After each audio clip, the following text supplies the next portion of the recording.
Witajcie kochani w kolejnym filmiku w niedzielę. Przychodzę dzisiaj do Was z recenzją książki, ale zanim do tego przejdę, to chciałabym Wam powiedzieć, że w przyszłym tygodniu, prawdopodobnie w piątek, również pojawi się u mnie filmik i będzie to też recenzja książki, więc będą dwa filmiki z recenzją w piątek i w niedzielę. Mam nadzieję, że się wyrobię, ale myślę, że tak i pojawią się taki dodatkowy filmik. A teraz bez przedłużania zapraszam Was do recenzji kolejnej książki. Dzisiaj przychodzę do Was z książką Wszystkie barwy marzeń Nataszy Lucenti. Tak wygląda. Ma bardzo ładną okładkę, bardzo mi się podobają te kolory. Pokażę Wam tył, możecie sobie zatrzymać i przeczytać, o czym jest.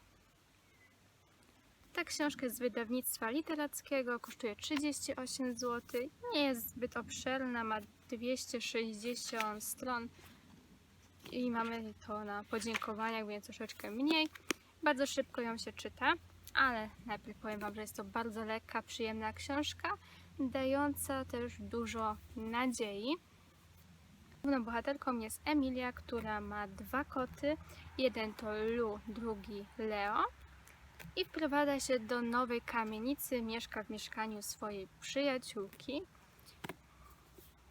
Jest osobą nieśmiałą, samotną, z bagażem doświadczeń, ma też długie włosy oraz grzywkę, pod którą chowa swoją twarz, żeby nikt nie widział jej oczu, także jest taką osobą skrytą. Ma swoje kolory, które są jej ulubionymi, które jej towarzyszą na co dzień. Jak widzicie, żółty to jest jej jeden z ulubionych kolorów, w którym się dobrze czuje, ale także w domu ma bardzo minimalistycznie w tym mieszkanku. Także nie zwraca uwagi zbytnio na szczegóły, ale też nie lubi się przywiązywać.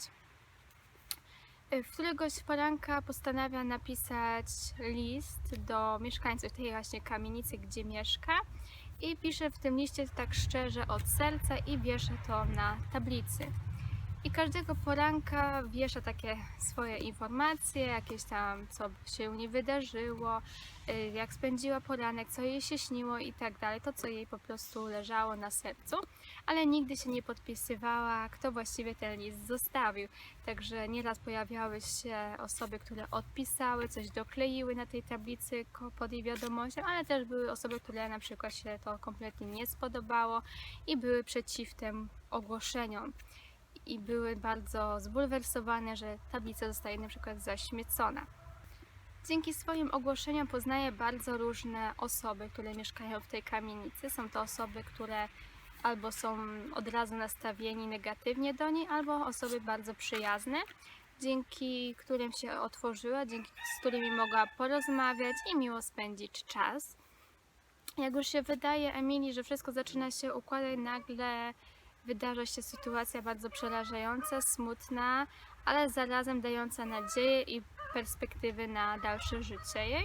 Ale nie chcę Wam opowiadać, żebyście nie poznali całości tej książki, bo naprawdę jest bardzo króciutka i fajna ta historia, więc lepiej samemu ją przeczytać i ocenić ją. Mam nadzieję, że będzie kontynuacja tej książki, bo to jest ogólnie Nataszy Lucenti pierwsza książka, dlatego liczę, że będzie ta historia kontynuowana, ponieważ skończyła się w taki sposób, że po prostu w mojej głowie zrodziło się mnóstwo pytań, pojawiły się takie sytuacje, w które chciałabym się czegoś dowiedzieć, chętnie bym zapytała, a nie dostałam żadnej odpowiedzi i takie zostało urwane tak w trakcie, a ja nie lubię tak zostawać w takiej niepewności, co się wydarzyło dalej, dlatego liczę, że będzie druga część tej historii i chętnie ją wtedy przeczytam i Wam o niej opowiem.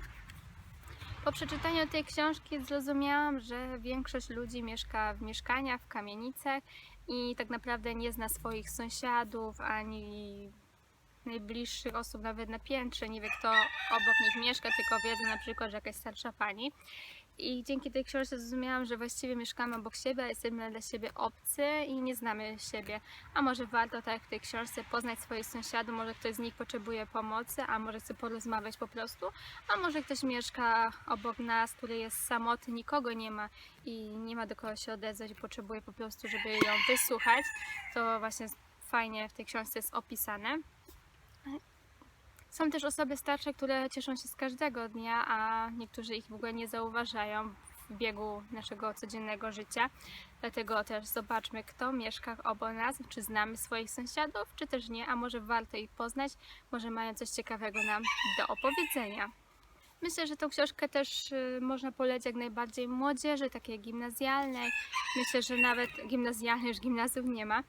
Myślę, że takie jest 4., no może 5. klasa podstawówki jak najbardziej zaciekawi osoby, bo jest łatwym językiem napisana. Mam nadzieję, że mnie słyszycie. Jest łatwym językiem napisana, przyjemnie się ją czyta, bardzo szybko. Natasza ma też taki swój charakter pisania, bardzo fajnie, bo lubię, jeżeli pisarz ma jakiś taki styl pisania, w którym zawsze się go rozpozna, więc to jest fajne i jak najbardziej Wam tą książkę polecam. I to chyba byłoby wszystko na temat tej książki, jak dla mnie fajna i ciekawa, dająca też do myślenia, że w biegu czasu nie zauważamy innych ludzi. Jak zauważyliście, ostatnio czytam książki i ciągle takie trafiam, na które można wyciągnąć fajne refleksje, fajne wnioski i tutaj właśnie pojawiła się taka kolejna. I dajcie znać, co myślicie o tej książce, czy lubicie takie lekkie, ale z drugiej strony dające do myślenia książki, które nam uświadamiają, że nieraz nie zauważamy osób, które blisko nas gdzieś mieszkają. Czy wy znacie swoich sąsiadów, czy na przykład też nie macie kontaktu, mieszkacie w jakimś bloku i po prostu mówicie sobie dzień dobry i to wasza znajomość się kończy? Napiszcie mi w komentarzach, jak to wygląda u was, a ja już nie będę przedłużać. Życzę Wam miłej niedzieli, zapraszam Was do sięgnięcia po tą książkę, a może już ktoś z Was czytał, to chętnie posłucham, co macie na ten temat do powiedzenia. Podzielcie się opinią ze mną. A teraz życzę Wam miłej niedzieli, spędźcie ją jak najlepiej, a może kogoś poznacie w swoim otoczeniu, gdzie zawsze mieszkacie. Także uśmiechnijcie się do swoich sąsiadów i życzę Wam miłego dnia. Do zobaczenia w kolejnym filmiku. Pa, pa!